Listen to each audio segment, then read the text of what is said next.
Chairman of the Deacons here, Ernie Hensley, and he also has his fancy wireless mic. Check him out. He's like on a news broadcast or something. I feel like a news broadcaster. I just really, I think folks are probably tired of me being a banter buddy because I seem to show up all the time, kind of like a bad fish dinner. I keep coming back.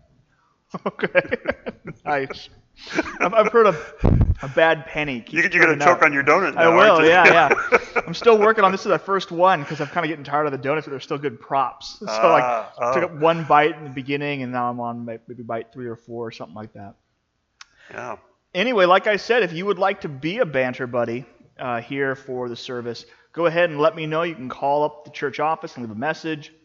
You can send me a text message on my phone. You can reach out to me by email or whatnot. You can give Ernie a break. He can stay home with his wife one of these days rather than just tirelessly working here, bantering, just staying up late at night at a drafting table, working out his anecdotes and it's like this light repartee. It just seems so easy, but it's because of 40 hours a week worth of just nonstop work at the chalkboard. That's right.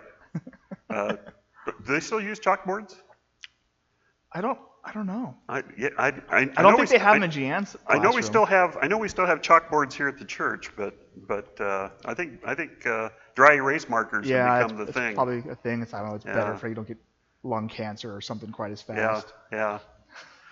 No, that's good. No, go ahead. No, I'm still eating. Go. You're going to carry it for a while now.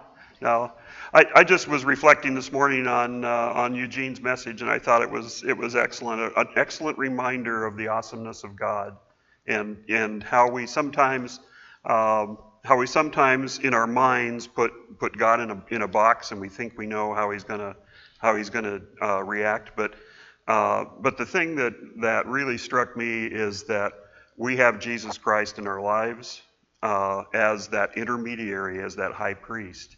And that no matter what, he stands in the gap between us and God, and God through his word has just provided the story of his reconciliation to man, and Jesus Christ is right in the center of that. And I just thought it was an excellent reminder of during the chaotic times that we live in that Christ is there, and we're going to get through this. Absolutely.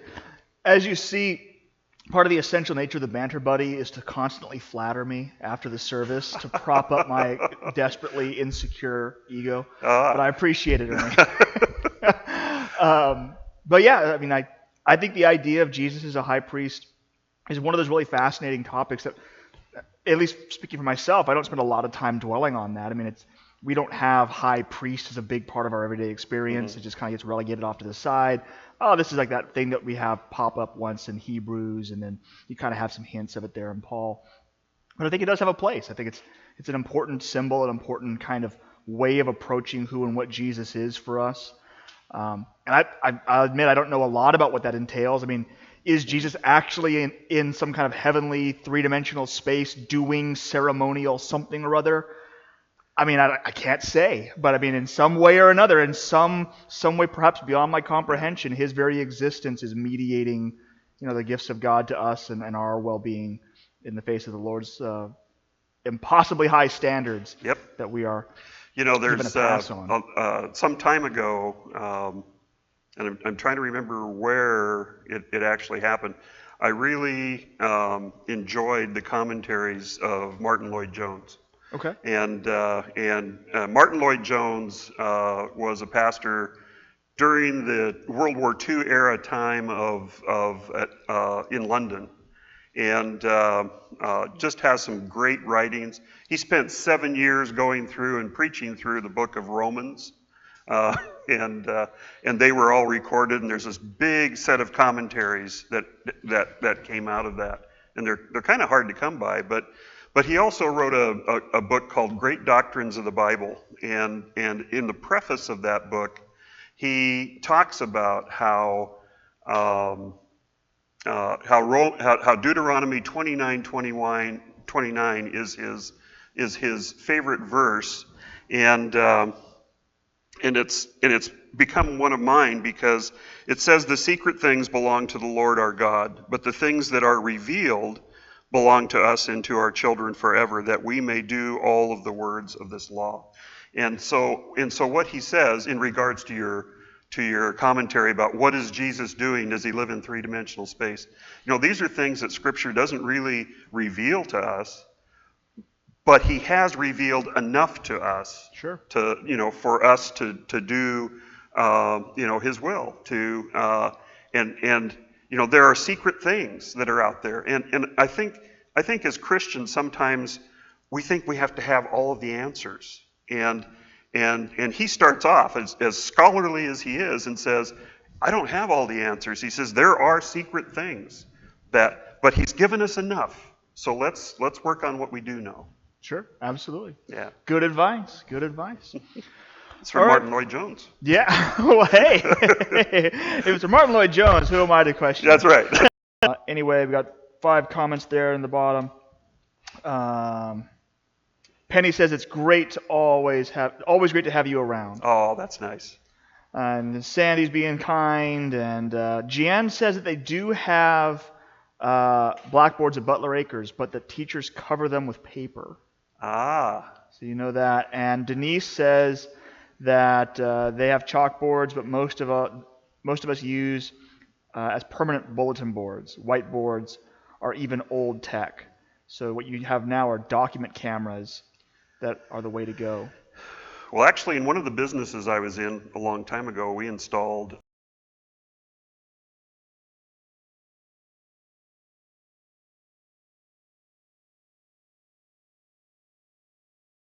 an electronic whiteboard that, as you would use different.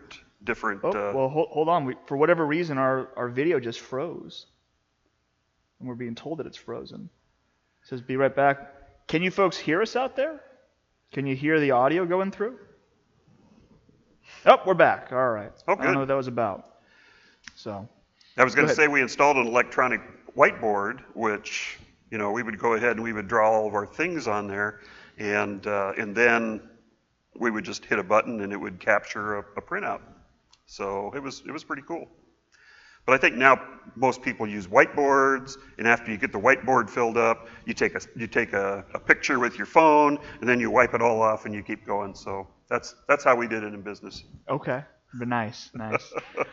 Well, before we have another glitch here with the technology, I want to just wish you all a happy Sunday. Hope you have a great day, and I'm going to go home and take a nap or something like that. That sounds like a good idea. Yeah. You've been working pretty hard, Yeah, well, there's a lot that goes into this. We'll be going to Newport maybe and see an octopus or something like that. Well, okay.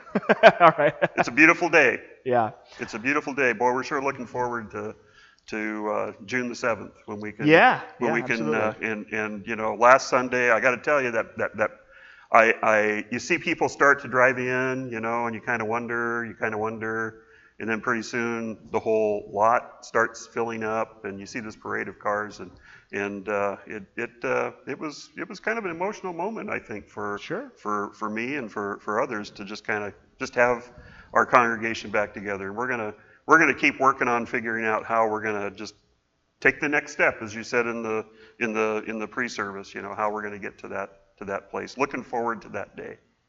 All right, everybody. Have a wonderful Sunday, and we will see you around. Bye-bye. All right.